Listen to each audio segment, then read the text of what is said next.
Alors, commençons par l'actualité, si vous le voulez bien, la plus récente, où même le Maroc est accusé d'ingérence, voire même d'espionnage par le ministre belge de la Justice dans la gestion de la grande mosquée de Bruxelles. Alors, j'aimerais d'abord connaître votre avis sur ces accusations, d'ailleurs refusées, rejetées par l'exécutif.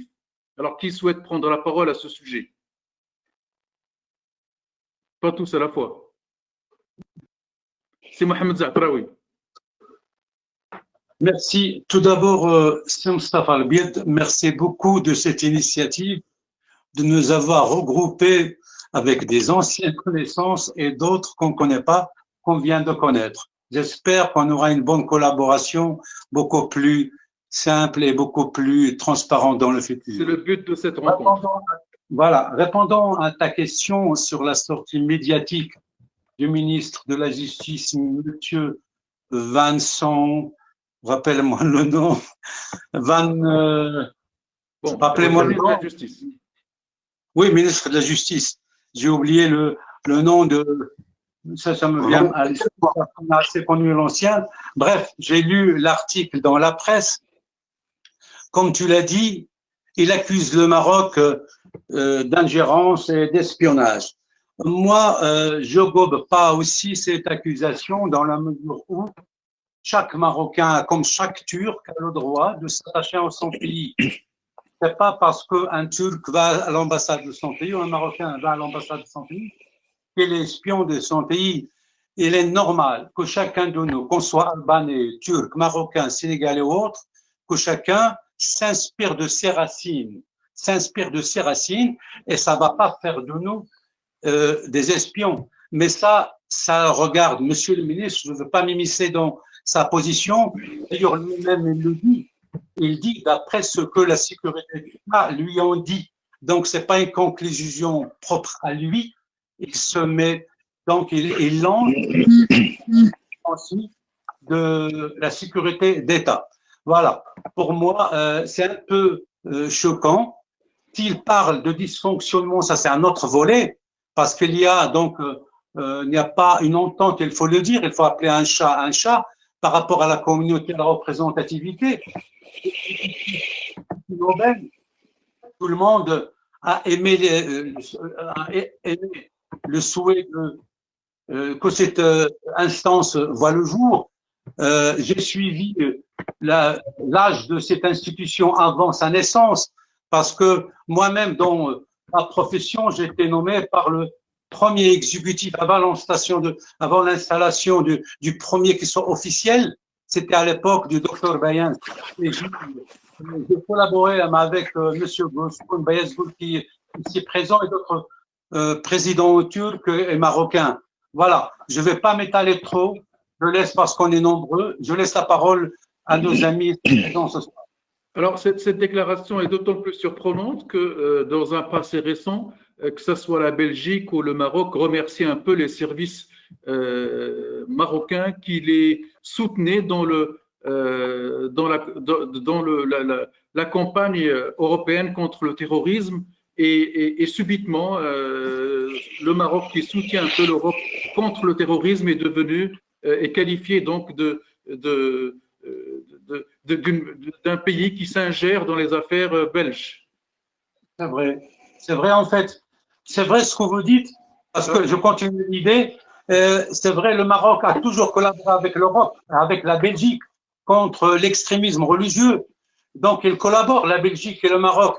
De là à dire que le Maroc lance des espions, on n'est pas en guerre avec la Belgique. Il n'y a pas des missiles au Maroc pointés contre la Belgique. On est des pays amis. Donc, on est loin. Moi, ça m'a choqué aussi. On est loin de dire que le Maroc sont des ennemis de la Belgique. Je ne sais pas ce que mes camarades. Pourquoi une telle déclaration et la discussion est ouverte à tout le monde? Ramadan, tu peux parler. Je peux intervenir? Bien sûr. Bien sûr.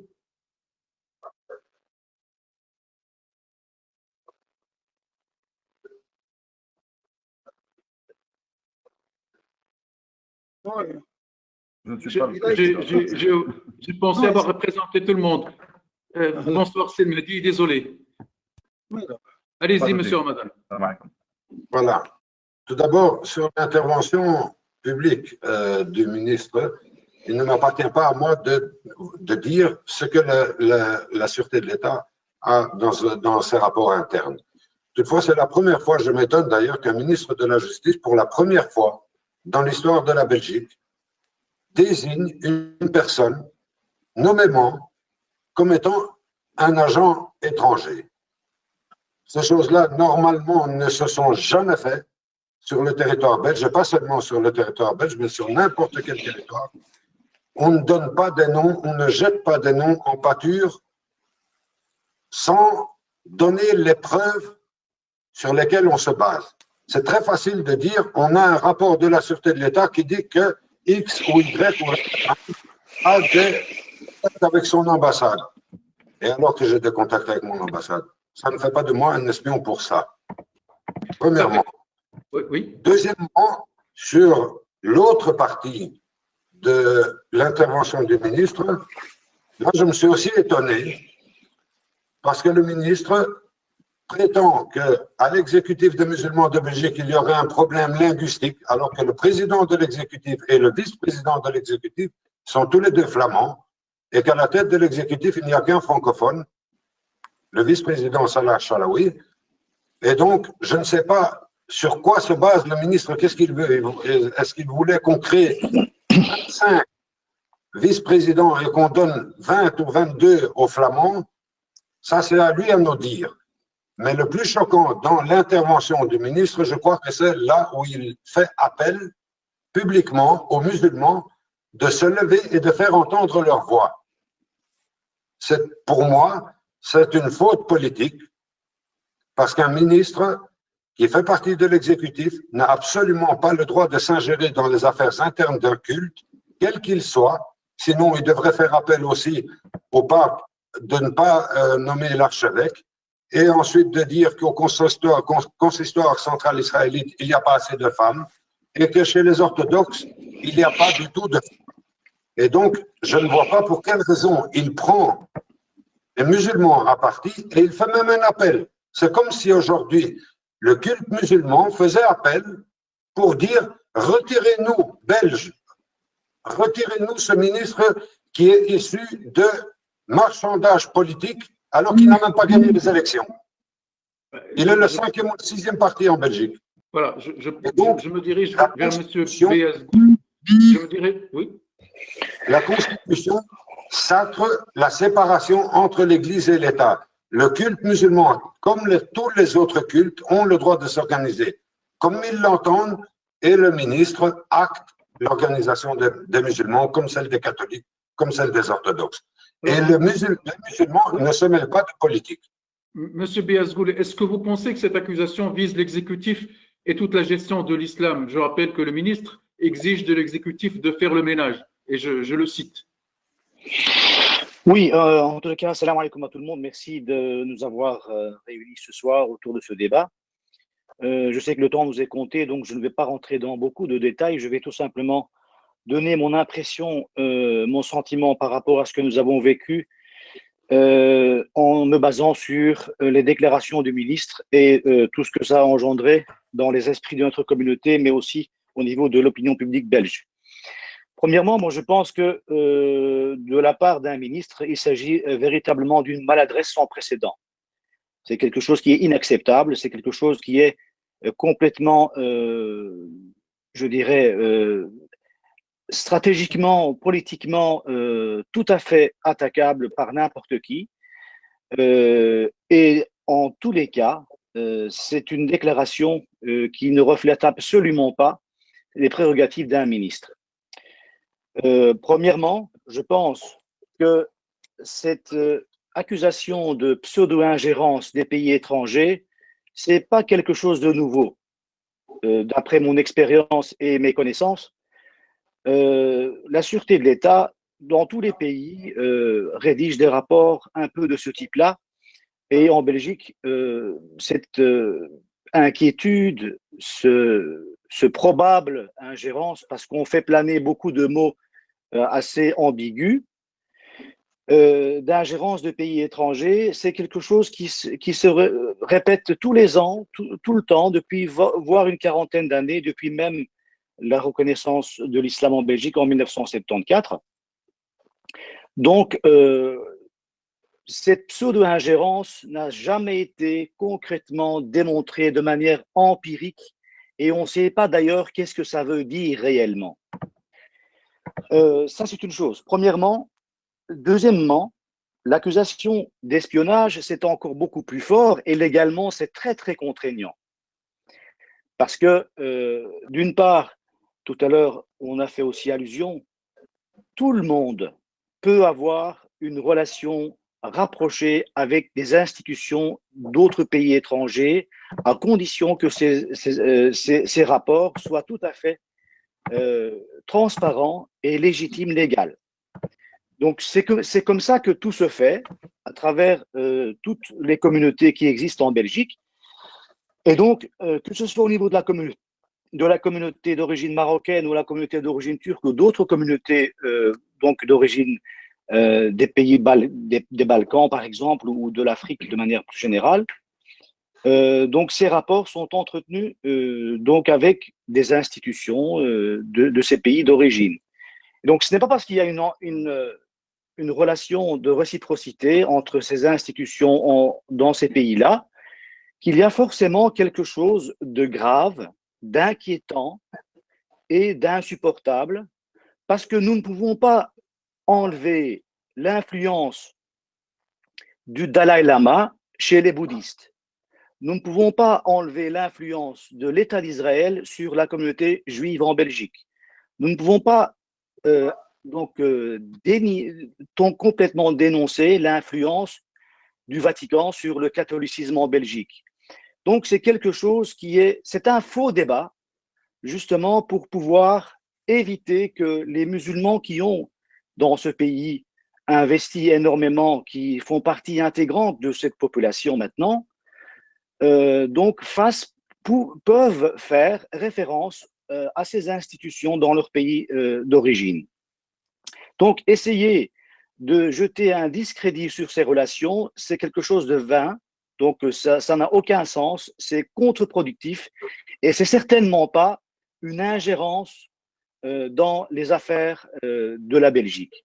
Merci, et en ce qui concerne donc l'accusation d'espionnage, c'est quelque chose de beaucoup plus grave. Et si vous n'avez pas d'éléments tangibles, concrets par rapport à ce que vous annoncez, et bien justement, dans les propos du ministre, il y a vraiment véritablement beaucoup d'éléments ambigus qui ne sont pas clairs, alors que lui, il dit que c'est clair, mais c'est véritablement pas clair.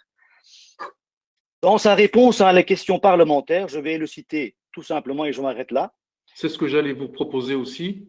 Voilà, donc dans la réponse qu'il donne à la question parlementaire, je cite les propos du ministre et vous me direz si c'est du français ou si c'est une autre langue. En tout cas, c'est incompréhensible. Il est clair, il commence par il est clair, mais ce n'est pas clair.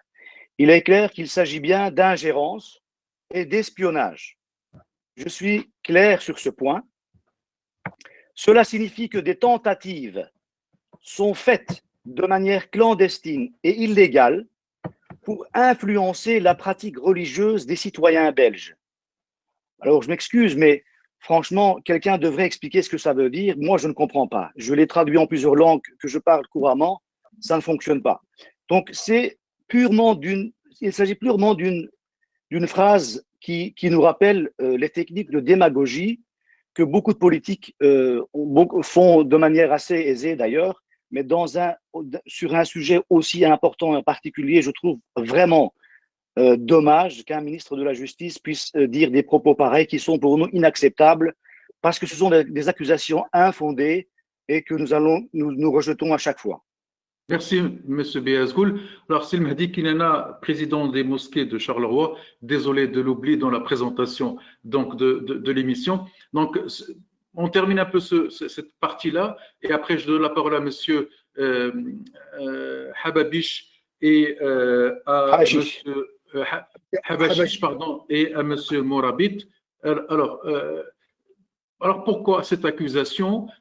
Hier, le Maroc était un allié sûr contre le terrorisme, contre l'immigration clandestine. Aujourd'hui, le Maroc fait acte d'ingérence dans les affaires de la mosquée, de la grande mosquée de Bruxelles et même d'espionnage. D'après vous, quel est l'objectif de cette déclaration? Comment vous l'avez compris? Comment vous avez reçu cette déclaration? Tout d'abord, je voudrais peut-être rectifier une petite chose parce que je ne suis pas le président de l'Union des mosquées de Charleroi, juste un membre représentant parmi l'Union des mosquées de Charleroi. Maintenant, par rapport à votre question, et je voudrais peut-être réagir par rapport à ce que M. Beyakzoul vient de citer, parce qu'il est clair qu'on pourrait pas retirer le Dalai Lama du bouddhisme, sauf que derrière, ou le Vatican du christianisme, il est clair, un fait certain, ça c'est clair. Par contre, je voudrais quand même peut-être rappeler une notion qu'on a quand même, enfin, si on prend le chef du Vatican par rapport au christianisme, par rapport à l'islam, c'est l'Arabie Saoudite. Et donc, derrière, à ce moment-là, est-ce qu'on pourrait faire en sorte et de faire par rapport à ça, par rapport au fait qu'on a retiré quand même la gestion de l'Arabie Saoudite par rapport à la Grande Mosquée de Bruxelles? Voilà, je n'ai pas pour créer un débat par rapport à ça, mais je dis parfois il faut avoir une certaine cohérence. La comparaison n'est pas correcte, je dois le dire. Hein, la comparaison n'est pas correcte parce qu'il n'y a pas de hiérarchie cléricale en islam, donc il n'y a pas le Vatican pour l'islam. Ben oui, mais c'est vous qui avez cité cet exemple, ce n'est pas pour relever. Du monde. Donc l'Arabie Saoudite n'est que l'Arabie Saoudite pour elle-même. Donc non, ça ne représente absolument pas. Mais c'était juste pour relever justement le principe de parler, de retirer. Nous, on est belges, de citoyens belges, de confession belge. Et alors, moi, on est belges, citoyens belges et de confession musulmane.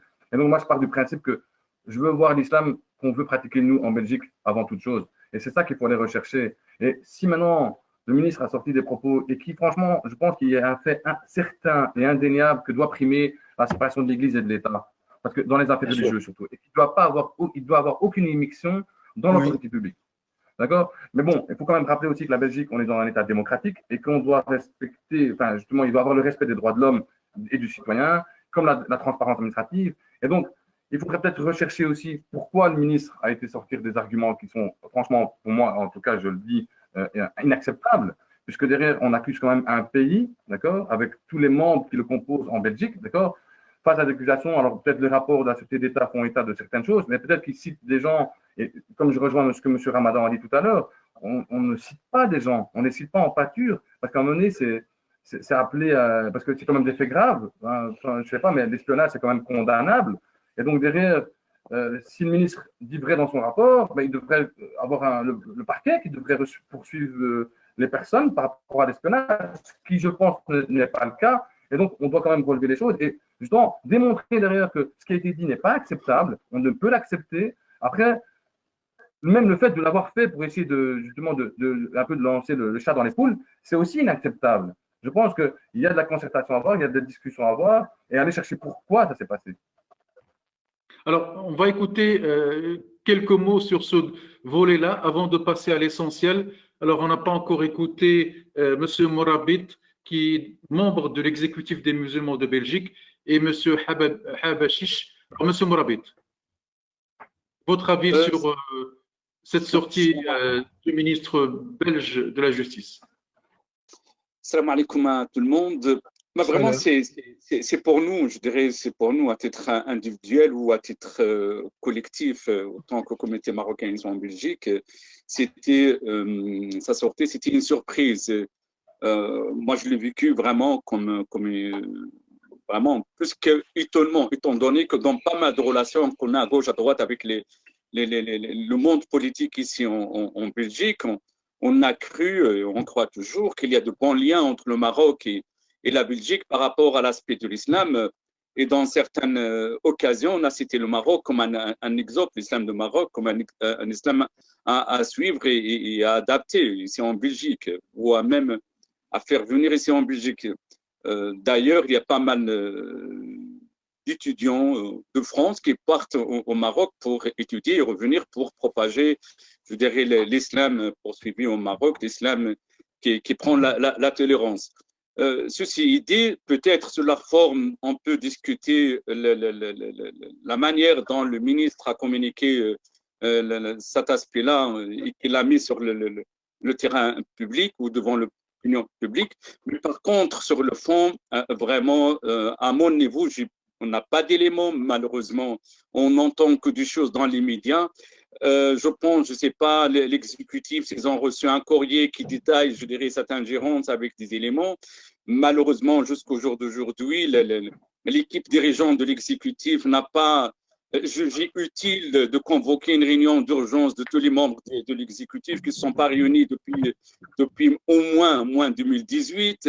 Voilà, on est, je dirais, un peu perdu et on cherche toujours cette vérité qui nous permet à nous de faire un avis d'une manière objective, tout en adhérant, je dirais, aux propos des frères qui met en avant la séparation entre le politique et la religion. J'adhère, mais quelque part, on ne doit pas non plus, certaines fois ou dans certaines occasions ou certaines opportunités, on fait avec le politique et par d'autres moments, on essaie de dire non, il faut cette séparation. On doit également accepter le jeu, si on joue cette mixité, cette relation entre le politique et la religion, certaines fois, on doit également assumer quelque part un peu ses conséquences si on est très proche, très fusionnel certaines fois. Et on ne doit pas aller, à mon niveau, je dirais, je n'ai pas grand-chose à ajouter par rapport à cette déclaration, à part le grand étonnement, étant donné, je dirais, les avis de terrain qui révélaient que nous étions, je dirais, en phase avec l'islam de Maroc et qu'il peut être un modèle ici en Belgique et que malheureusement, cette déclaration, ça nous a surpris à pas mal de niveaux. Si Jamal Habashish, donc vous êtes président de la mosquée Tadamoun et vous êtes l'un des fondateurs du Rassemblement des musulmans de Belgique. Donc je rectifie un petit peu. Vous aussi, je pense que vous avez été étonné de cette sortie. Mais bon, jusqu'à présent, tout se passait bien avec l'État belge. Et est-ce une volonté de ne pas reconnaître l'équipe qui dirige la mosquée, la grande mosquée de Bruxelles, qui est un peu derrière cette sortie du gouvernement belge? Non, la sortie du ministre de la Justice. Salam alaikum, je vous remercie, Mustafa. Oui. Je rejoins tous les frères pour cette sortie comme ça, je dirais hasardeuse et ce dérapage terrible du ministre de la Justice. Ce que je vais vous dire aujourd'hui, c'est nous sommes une communauté des citoyens belges, nous sommes des citoyens belges quand même de 900 000 citoyens belges de confession musulmane qui ont le droit aussi et que cette sortie-là n'a pas respecté, je dirais, l'intimité, la dignité et la conviction de ces 900 000 citoyens belges de confession musulmane. En plus de ça, c'est la première fois qu'un ministre va faire un appel aux musulmans pour demander d'entendre leur voix, de se lever, de parler comment on va organiser notre culte, alors que c'est exécuté déjà depuis 99, depuis plus de 21 ans maintenant, et qu'on est ce qu'on est, avec nos hauts et nos bas, mais aujourd'hui, viser, stigmatiser une communauté, un pays, et dire qu'il y a un espionnage en faveur de ce pays, alors que le Maroc, comme on dit tous les frères, c'est Mohamed, Ramadan, Mahdi, Mohamed, le frère Jouskoun, ils ont dit c'est qu'aujourd'hui, l'islam en Belgique est en train de s'installer petit à petit et qu'aujourd'hui, nous sommes censés travailler en tant que citoyens belges.